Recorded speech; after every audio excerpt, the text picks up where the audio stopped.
नमस्कार, आप देख रहे हैं न्यूज साधना न्यूज। हमारे खास कार्यक्रम जनता मांगे हिसाब में आज हमारे साथ ओबीसी के प्रदेश अध्यक्ष प्रदीप लक्ष्य मौजूद हैं, जिनके कारण छतरपुर जिले में ओबीसी एक ऐसा वर्ग था जिसको कोई पहचानता नहीं था, लेकिन उसको ओबीसी को पहचान दिलाने वाले ओबीसी के प्रदीप लक्ष्य हमारे साथ मौजूद हैं। 2023 के चुनाव आने वाले हैं और प्रदीप लक्ष्य से जानेंगे कि आखिर 2023 में ओबीसी का क्या लक्ष्य रहेगा। जी प्रदीप जी, किस तरीके का लक्ष्य रहेगा आपका और क्या योजनाएं रहेंगी? देखिए, चूंकि चुनावी साल है और 2023 के साथ साथ 24 भी हमारे नज़र में है और लगातार अभी देखने में आया कि चूंकि राहुल गांधी को घेरने के चक्कर में ओबीसी समुदाय को, समूचे समुदाय को चोर जैसे शब्दों से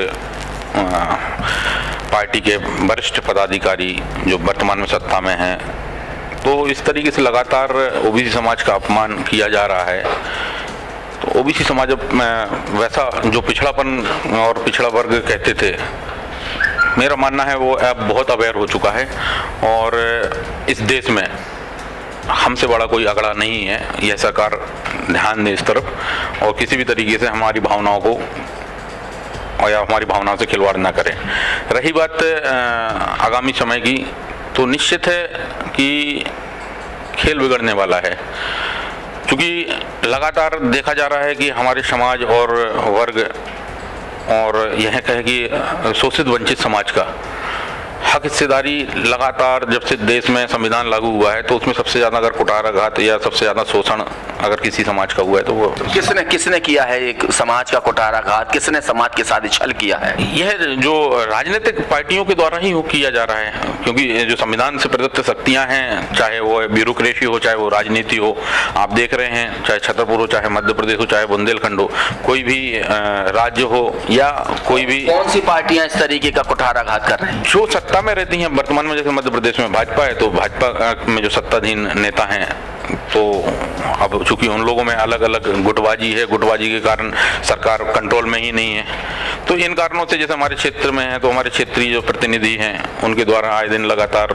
आप लोगों के माध्यम से देखते हैं। आप लोग, भाजपा तो कहती है कि जो ओबीसी की सबसे ज्यादा हितैषी वो भाजपा ही पार्टी है।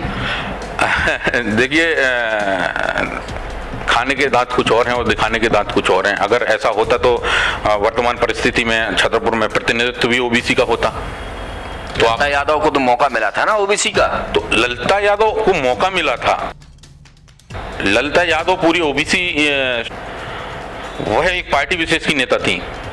पार्टी विशेष की नेता होने के कारण उन्होंने अभी तक की जितनी भी योजनाएं हों या जितने भी उन्होंने उनके द्वारा उनके कार्यकाल में किए हुए कार्य हों, वह ओबीसी से संबंधित या ओबीसी वर्ग समुदाय से संबंधित आप बता दीजिए। देखिए, चूंकि जो ओबीसी समाज की भूमिका है या ओबीसी वर्ग या समुदाय की जो भूमिका रहेगी, वो निश्चित है जो पार्टी से बना हुआ वोट बैंक था, वो निश्चित ही अगर उसकी हिस्सेदारी या उसको सम्मान नहीं दिया जाएगा, तो निश्चित ही वर्तमान जो पार्टी राज कर रही है और पिछड़ों की हितैषी अपने आप को बता रही है, निश्चित ही उसको 2023 में सत्ता से बाहर किया जाए। आपके हिसाब से कौन सी पार्टी जो ओबीसी की हितैषी है, भाजपा है कि कांग्रेस है? नहीं, हितैषी तो कोई नहीं है वर्तमान में। हमारा 27% आरक्षण की अगर बात करते हैं या मान के चलिए हमारे ब्यूरोक्रेसी की बात करते हैं, तो उसमें तो हमारे साथ जो लगातार जब से 90 के दशक से हमारे साथ जो खिलवाड़ हो रहा है, संविधान जब से लागू हुआ है उसके 30 से 40 वर्ष हमारे लोगों को संघर्ष करना पड़ा, तब जाके हमें आरक्षण मिला।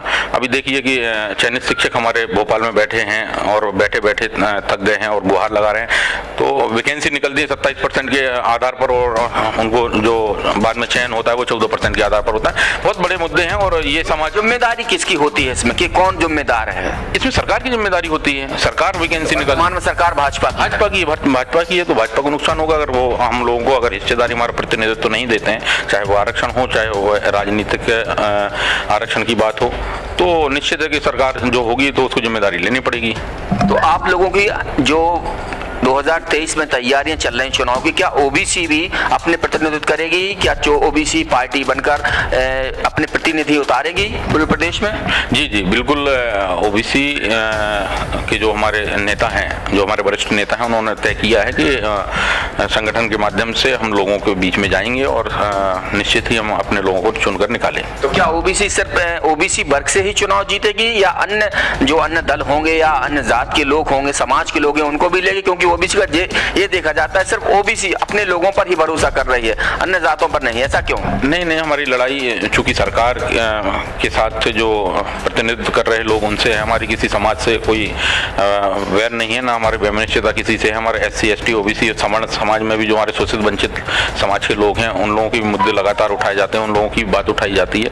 हमारे द्वारा किसी के साथ ना तो छल किया जा रहा है, ना कपट किया जा रहा है, ना किसी को कुठाराघात किए जा रहे हैं। हमारे एक सीधा सादा समाज है, और जो कि कहीं ना कहीं संपन्न होने के बावजूद भी हम लोगों को दरकिनार किया जा रहा है, और हम लोगों को कहीं ना कहीं तिरस्कार किया जा रहा है हमारी हिस्सेदारी को लेकर। तो इन सब बातों को लेकर हम सभी समाज को साथ में लेकर, कहीं ओबीसी के अलावा अन्य समाजों का भी ये कहना है कि ओबीसी का जो वर्ग है या अन्य जो आपके साथ है, वो समाज में कहीं ना कहीं जातिवाद का जहर घोल रहा है। इसको लेकर कितनी सच्चाई है? देखिए, जो सत्ता में जो बैठे लोग हैं, जहर वो घोल रहे हैं। ओबीसी समुदाय तो सेवक समुदाय है, वो तो सेवा में लीन है। चाहे जिस नेता के यहाँ सेवा लेकिन दिखी नहीं है ओबीसी की, कहाँ सेवा कर रही है सेवा? अब आप देखिए, आप कहाँ देखना है आपको? खाना बनाने से लेकर देखना है, दूध निकालने से लेकर देखना है, गेहूं कटाई बुवाई से लेकर देखना है, सब्जी उगाने से, फल उगाने से लेकर कहाँ जनता के प्रति सेवा की बात? जनता के प्रति सेवा में तो देखो साहब, जब अवसर ही नहीं देंगे, जब आप चुनाव लड़ेंगे तो क्या सेवा करेंगे कि ये जो आपने बोला है सब करेंगे? जनता के लिए तो कुछ ना कुछ करना पड़ेगा ना। देखिए, वह हमारे जो DPR होगा विकास का, हम कहने के लिए बैकवर्ड हैं, लेकिन हमसे बड़ा फॉरवर्ड कोई नहीं है। इस तरीके का DPR दिमाग में तो होगा चुनाव के लिए? बिल्कुल। देखिए, आप जैसे बुंदेलखंड है हमारा, विकसित बुंदेलखंड होना चाहिए, जहाँ बीमार बुंदेलखंड बना दिया है। लगातार परंपरागत राजनीति जो हो रही है, उससे लोगों में जो एक सामंतशाही पैदा हुई है, और एक ईगो जो उत्पन्न हुआ है, और एक जातिवाद जो पनपा है। किसने जातिवाद फैला रहा? कौन जातिवाद यहाँ फैला रहा? भाजपा के लोग, कांग्रेस के लोग, या ओबीसी के लोग? देखिए, जो वर्तमान में इसकी जो जिम्मेदारी है वो सरकार को लेनी पड़ेगी। वर्तमान में जो जिम्मेदारी है वो सरकार को लेनी पड़ेगी। जातिवाद आपके समक्ष है, सबके समक्ष है कि कौन जातिवाद। आप चाहे थाना उठा लीजिए, चाहे आप तहसील उठा लीजिए, चाहे आप कलेक्ट्रेट में उठा लीजिए, आज परेशान कौन से समाज के लोग हैं, आपको बिल्कुल आईने की तरह आपके सामने आ जाएगा। लोगों का कहना है कि जो जातिवाद का जहर घोला है, सबसे ज्यादा छतरपुर से उसकी आग लगी थी। ऐसा क्यों? देखिए, चूंकि हमारे यहाँ बाहरी जब जनप्रतिनिधि आएंगे तो उनको ना तो यहाँ के लोगों से, ना ही यहाँ के वोटर से, ना ही यहाँ के समाज से, ना समुदाय से, किसी से उनको ना तो सिंपैथी है, ना ही उनका किसी से ऐसा जुड़ाव लगाव है। तो निश्चित है कि अब जातिवाद पनपेगा, क्योंकि एक बार आए, दोबारा अवसर मिला नहीं मिला, यहाँ पे जो करना है लूटो खसूटो और आगे बढ़ो, ये राजनीति चल रही है यहाँ पर। ओबीसी की चुनाव में कितनी भूमिका रहेगी? क्या ओबीसी के बिना जो भाजपा या कांग्रेस सरकार बना पाएगी या नहीं बना पाएगी? देखिए, माइनर इसमें जो ओबीसी समुदाय की बात है, तो ये लगभग मध्य प्रदेश के जो आंकड़े हैं, जो शिवराज साहब की सरकार ने 2011 के आंकड़े ओपन किए थे, तो 55 से 56% के जो आंकड़े हैं लगभग, वो पूर्व के थे। 2011 में उन्होंने जनगणना करवाई थी, और उसके पूर्व के वो आंकड़े थे। अब वर्तमान में वो 60% के लगभग पहुंच गए होंगे, क्योंकि हम घटे नहीं बढ़े ही होंगे जब इतनी बड़ी संख्या है। तो निश्चित है कि ये आने वाले समय में हम लोग सब लोग रणनीति बना के तय करेंगे कि क्या करना है, किसके साथ। लोग कैसे करेंगे? आप में भी तो कहीं ना कहीं फूटन हो चुकी है, ये कहें कि विखंडन हो चुका है। आपके प्रीतम लोधी फिर भाजपा में जा चुके हैं। नहीं, प्रीतम लोधी एक साधारण कार्यकर्ता थे, उनको मैंने ही निष्कासित किया था। उनको अगर बाइट एक लेटर जारी होता है, क्योंकि प्रीतम लोधी जी, क्यों निष्कासित करना पड़ा था? क्या कारण? देखिए, क्या है कि जब प्रीतम लोधी जी आए तो उनको एक ही कंडीशन पे लिया गया था, और वो कहीं ना कहीं जिसके खिलाफ उन्होंने स्टेटमेंट दिया था और जिसके खिलाफ वो बोल रहे थे, आज वो उन्हीं की तारीफ और उन्हीं के पुलंदे बांध रहे हैं, और उन्हीं को इस भूमि पर, इस धरती पर उन्हीं को देवता बता रहे हैं। तो मेरा मानना है कि मानव जाति में तो कोई देवता नहीं है, और चूंकि उनका वो राजनीतिक कैरियर को वो तलाश रहे थे, इसलिए वो अलग से इस तरीके की हरकत कर रहे थे, इसलिए संगठन ने तय किया और इनको निकालने का काम किया। कहीं ना कहीं बुंदेलखंड में बाबाओं का भी बहुत बड़ा रोल है जो चुनाव में फैक्टर बनेगा, और चुनाव में इसकी बहुत बड़ी भूमिका रहेगी क्योंकि बाबाओं के पास भीड़ बहुत है। तो अभी जो आपके प्रीतम लोधी ने इस पे बहुत बड़ा बयान दिया था और फिर भाजपा में शामिल हो गए। देखिए प्रीतम लोधी जी जहां तक है वो निष्कासित हो चुके हैं, तो उनका सवाल तो उन्हीं पर जाएगा। वो बाबाओं, और रही बात बाबाओं की सरकार, तो सरकार बाबाओं के भरोसे अगर भभूति से चल रही है। सर्वे और संगठन पसीना आ रहा है उनको, और लगातार अभी इंदौर में बैठक हुई है, फिर कहीं प्रांत में महाकौशल में बैठक होगी, फिर भोपाल में बैठक होगी, फिर दिल्ली में बैठक होगी, फिर मंथन होगा, चिंतन होगा, फिर कभी कुल्लू मनाली में होगी। तो अब ये उनको सोचना है कि बाबाओं के भरोसे चलेगी या मुद्दे से सरकार चलेगी, या विकसित बुंदेलखंड, विकसित मध्य प्रदेश से सरकार चलेगी, काम से सरकार चलेगी, या बाबाओं की भभूति से, अगरबत्ती से, या भीड़ इकट्ठी करने से। भीड़ बाबाओं के यहाँ जो जा रही है या भीड़ इकट्ठी जो हो रही है वो प्रायोजित तरीके से करी जा रही है। और दूसरी बात ये है कि वह जो भाव है उनका, वो भक्ति का भाव है, वो ईश्वर की आराधना में जा रहे हैं। वोट में कन्वर्ट नहीं होगा। नहीं, ये तो आप छतरपुर में ही आपको छतरपुर में देखने नहीं मिला।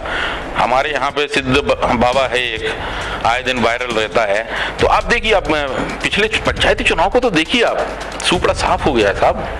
आप देखिए ओबीसी और SC ST माइनॉरिटी के लोग कितने ऊपर निकल के आए और लोगों की जमानतें जब्त हो गई हैं, और 1-1 लाख रुपए में लोग चुनाव जीत गए। आप सब कल्पना करो, लोगों ने 10-10, 20-20 लाख रुपए खर्च किए पंचायत जैसे एक ग्राम पंचायत में। आने वाले चुनाव में बाबाओं की ज्यादा भूमिका रहेगी चुनाव में कि ओबीसी की भूमिका रहेगी? किसकी भूमिका तड़की ज्यादा महत्वपूर्ण रहेगी? आप ये तय करिए, आप पहले आप ही तय करिए, मुझे ये बताइए आप कि अगर बाबाओं के पास ऐसी कोई शक्ति है, भीड़ जुटती है बाबाओं के पास, लाखों की तादाद, नेता नहीं जुटा पाते भीड़ जितनी बाबाओं के पास भीड़ होती है। वो भीड़ को जुटाना एक अलग चीज है और मुद्दों पर बात एक करना अलग चीज है। भक्ति और भाव दोनों चीजें अलग हैं, और उसको राजनीति से जोड़ना वो टोटल परे है। क्योंकि जब आपका वोटर जब वोट देने जाता है तो वहां पर बाबा को दिमाग में रख के वोट नहीं करता है कि हम बाबा जी के पंडाल में गए थे, वहां से आशीर्वाद लेके आए थे कि हमें वोट फला को करना है। नहीं, लेकिन वो कहीं ना कहीं बहाना तो एक ही देते हैं कि हिंदू राष्ट्र बनाना है, हिंदू राष्ट्र के जरिए कहीं ना कहीं जो भाजपा का भी एजेंडा, वही एजेंडा पकड़ के वो भी काम कर रहे हैं। तो क्या ओबीसी और जो बाबाओं का है, इसमें सबसे ज्यादा, वही मैं पूछ रहा हूँ, किसका हावी रहेगा 2023 में? देखिए, जहां तक हिंदू राष्ट्र की बात है, कहने के लिए अब हम कैटेगरी वाइज ओबीसी हैं, आप भी, और तमाम अलग अलग कैटेगरी हैं, कहने के लिए सब हम हिंदू हैं। जब अधिकारों की बात आती है तो फिर हम कैटेगरी में चले जाते हैं कि SC का सर्टिफिकेट लगाता है कोई OBC का सर्टिफिकेट लगाता है, कोई ST का सर्टिफिकेट लगाता है, कोई माइनॉरिटी का सर्टिफिकेट लगाता है। तो ये तो तय कर रहे हैं, कोई एक जवाबदेही तो तय करे कोई कि हम लोगों को रखा कहाँ जाएगा। भाई हिंदू राष्ट्र में हम लोगों को अभी जैसे मान के चलो कुछ मुस्लिमों को क्या बोलते हैं, धर्म परिवर्तन करा रहे हैं तो उनको ब्राह्मण बना रहे हैं, किसी को क्षत्रिय बना रहे हैं। तो हम लोगों को भी तो बताएं फिर ये वर्ण व्यवस्था से कब बाहर निकलेंगे। फिर हम 21वीं सदी के वोटर हैं, युवा हैं, हिंदू हैं, तो हम लोगों को कहाँ रखेंगे? हम लोगों को भाई उस व्यवस्था से बाहर निकालेंगे, या फिर सब लोगों का धर्म परिवर्तन करा के सबको हिंदू राष्ट्र बनाना है? आप बनाइए और एक नए संविधान की वो बताएं, तो आप प्रारूप तो दिखाएं कि प्रारूप क्या है। खाली हिंदू राष्ट्र कहने से कैसे काम चलेगा? अगर आपको टिकट दी जाएगी, ओबीसी उतारेगी कि नहीं उतारेगी? देखिए, हमारा पार्टी नहीं है, हमारा संगठन है, सामाजिक संगठन है। सामाजिक संगठन और भी पार्टियों की भी हैं, तो यह पार्टियां तय करती हैं कि किसको चुनाव लड़ने का मूड बनाया है आपकी संगठन ने कि नहीं बनाया? नहीं, हमारे लोगों ने, हमारे संगठन के जो पदाधिकारी हैं, जो उच्च पदाधिकारी हैं, और इवन हम भी उसी कैटेगरी में आते हैं, हम लोगों ने तय किया है कि हम अपने बीच से लोगों को निकालेंगे। तो आप पे भी भरोसा किया जा सकता है, जैसे संगठन ने आप पे भरोसा किया, तो आप किस तरीके से यहाँ पर काम करेंगे, किस तरीके से जीत हासिल करेंगे, क्या योजनाएं रहेंगी आप? देखिए, हमारा सीधा सा कहना है और सीधा सा मानना यह बात है कि जो हम अभी तक देखते आ रहे हैं, बुंदेलखंड और छतरपुर जैसे जिले से हम ताल्लुकात रखते हैं, यहाँ के हम वोटर हैं, निवासी हैं, सारी बातें हैं, तो हम किसी भी विधानसभा को उठा लें, यहाँ की ऐसी कोई विधानसभा नहीं है जहां पर विकास की गंगा बह रही हो, या कहें तो कह रही गंगा ही बह रही विकास की, आप कह रहे गंगा नहीं बह रही। बड़ी हास्यास्पद सवाल है आपका कि गंगा बह रही है। गंगा नहीं, यहाँ पर कहना चाहिए मैं कहूँगा कि गंगा से काम तो नहीं चलेगा, वो तो अंतिम संस्कार हो या पूजा पाठ का आयोजन हो, भंडारे हों और अच्छे कामों में उपयोग किया जाता है। रोज़ तो गंगा का उपयोग नहीं किया जाता, लेकिन हाँ हम ये ज़रूर कहेंगे कि यहाँ पे चहुमुखी अगर हमारे जैसे युवाओं को भरोसा करके आगे अगर लाते हैं समाज के लोग और हमारे संगठन के लोग, तो निश्चित है कि दूध की गंगा जरूर बहेगी कि लोग यहाँ के खुशहाल होंगे। और उस खुशहाल के लिए जो DPR होता है यहाँ पे इंडस्ट्री, हमारा प्रमुख उद्देश्य है कि यहाँ पर जब हमारी एयर कनेक्टिविटी है, जब हमारे यहाँ पे एयरपोर्ट है, जब हमारे यहाँ पे रेलवे स्टेशन है, तो रोड ट्रांसपोर्ट बहुत अच्छी है। हमारे यहाँ पे 4 लाइन भी है, नेशनल हाईवे भी हैं और हमारे मुख्य पूरे भारत तो विकास की गंगा है जो भाजपा बहा रही है, आप खुद कह रहे हैं। आप सुनिए, तो यह भाजपा, मैं बात पे आ रहा हूँ ना आपकी, यह जो सारी चीजें हैं, भाजपा तो यहाँ पे रोड लाई नहीं है, यहाँ पे नेटवर्क ये लाई है। भाई आज भाजपा सत्ता में है, भाजपा विकास तो करेगा, कोई ना कोई तो करना पड़ेगा ना विकास। अब उस विकास को हमें रफ्तार कैसे देना है? तो क्या OBC रफ्तार देगी आपके हिसाब से? मतलब OBC नहीं, अब हम लोग भाई OBC क्या है? OBC एक समुदाय है, OBC एक समुदाय है, रफ्तार देगा यहाँ का प्रतिनिधित्व। अगर हमें अवसर मिलता है तो हम सरकार के बीच में, जब हम सरकार बनेंगे, हम सरकार के बीच में जाएंगे तो वो DPR हमारा होगा कि हमें कहाँ क्या करना है। भाई यहाँ पे हमारे यहाँ पे फसल जो है, जो फसलें हैं, उससे हम फूड इंडस्ट्री तैयार कर सकते हैं। जो हमारे यहाँ ऑयल से संबंधित चीज़ें हैं, हम ऑयल इंडस्ट्री तैयार कर सकते हैं। हमारे यहाँ तमाम प्रकार की जितनी भी फसलें हुई, हमारे यहाँ का माइनिंग है तो हम माइनिंग हब भी बना सकते हैं। हमारे यहाँ हीरा निकलता है तो हम हीरा के संदर्भ में भी हम बड़े बड़े व्यापारियों को यहाँ पे एक केंद्र बना सकते हैं। हमारे यहाँ यूनिवर्सिटी की बड़ी डिमांड है, हमारे यहाँ यूनिवर्सिटी 15 साल हो गया झुंझुने बजा रही है यूनिवर्सिटी। हमारे यहाँ मेडिकल, हजारों आदमी मर गए हैं और हजारों भी मरने की कगार पे हैं। 15-15, 20-20 साल अगर हमारे लोगों को लगेगा, आप बताइए, आता छतरपुर चला जाता दतिया है तो आती यूनिवर्सिटी। इसमें किसकी गलती है? इसमें तो सरकार दोषी है भाई, प्रतिनिधित्व जो कर रहा है वो दोषी है। जो पूर्व में प्रतिनिधित्व कर रहे हैं तो, या जो वर्तमान में प्रतिनिधित्व कर रहे हैं वो दोषी हैं कि आपके यहाँ से चीजें क्यों चली जा रही हैं। आप लाने में सक्षम नहीं है और सामने वाला ले जाने में सक्षम है। यह कैसी राजनीति है? यह दोहरी राजनीति तो छतरपुर में अब नहीं चलेगी। मतलब वो भी बिना OBC के सरकार नहीं बनेगी आपके हिसाब से? देखिए, ये तो तय है, ये बड़ा वोट बैंक है। अगर सम्मान नहीं मिलता है OBC समाज को तो तय है कि सरकार बाहर होगी। OBC का किस पार्टी की ओर झुकाव रहेगा? भाजपा की या अन्य दलों की? झुकाव हमारा हमारे मुद्दों पर है, झुकाव हमारा नहीं है। हमें समाज का प्रतिनिधित्व चाहिए, हमें समाज के अंतिम छोर के व्यक्ति को सम्मान चाहिए, हमें समाज के अंतिम पंक्ति में बैठे व्यक्ति, शोषित, पीड़ित, वंचित लोगों को न्याय के लिए आवाज कौन उठाएगा, कौन साथ देगा, वह चाहिए। दूसरा, हमारे लोगों को रोजगार से कौन जोड़ेगा, रोजगार के अवसर कौन पैदा करेगा। लेकिन भाजपा सरकार कह रही है अभी जो वर्तमान में है, शिक्षा, स्वास्थ्य, रोजगार लगातार मिल रहा है। अभी देखिए, आप छतरपुर में कैंप आयोजित किए जा रहे हैं, बदहाल बुंदेलखंड दिखा है आज। कैसे दिखा बदहाल बुंदेलखंड? देखिए आप, हजारों की संख्या में लोग निकल के आए। इतना बीमार छतरपुर है, इतना बीमार बुंदेलखंड है, इतना बीमार बुंदेलखंड, इतना बदहाल बुंदेलखंड बनाया है। यह किसकी देन है? इसमें मेरी देन है, आपकी देन है, जो राज करेगा, जो सत्ता में होगा उनकी देन है।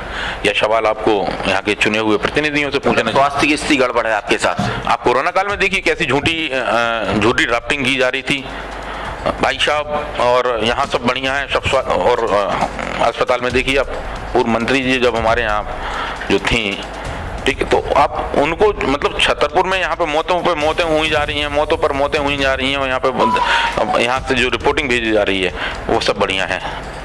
इस तरीके की राजनीति हमारे यहाँ पे। छतरपुर की 6 विधानसभा सीटों में आपका क्या आकलन है?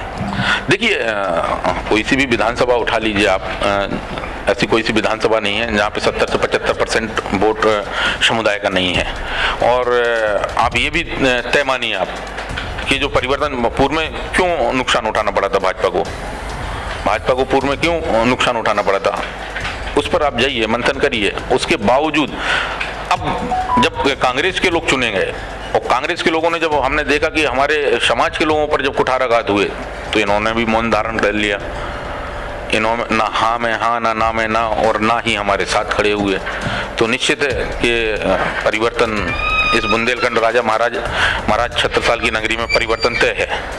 तो आने वाले समय में आप देखेंगे इसका परिवर्तन कैसे देखने को मिलेगा आपको। ओबीसी समुदाय का प्रतिनिधित्व बढ़ के आएगा। आप देखिए आज एक ओबीसी का नेता है, आगे आगामी समय में आप देखिए 3 से 4 हमारे नेता तैयार होंगे। तो ये थे प्रदीप लक्ष्य जो आने वाले समय में विधानसभा चुनाव आने वाला है 2023 की तैयारियां ओबीसी ने भी शुरुआत कर दी है। दलित पिछड़ों के बिना सरकार नहीं बनेगी, ये ओबीसी के प्रदीप लक्ष्य का कहना है कि अगर हमारी हिस्सेदारी हमें नहीं मिली तो सरकार को बदलने होंगे अपने नियम और कायदे और कानून। मनोज सोनी के साथ राहुल सैनी, न्यूज साधना न्यूज। इस खबर के प्रायोजक हैं होटल 7B, नोगा रोड, विशाल मेगा मार्ट के बगल में। एक सफल और सुरक्षित भविष्य के लिए आज ही संपर्क करें कृष्णा यूनिवर्सिटी, सागर रोड, छतरपुर।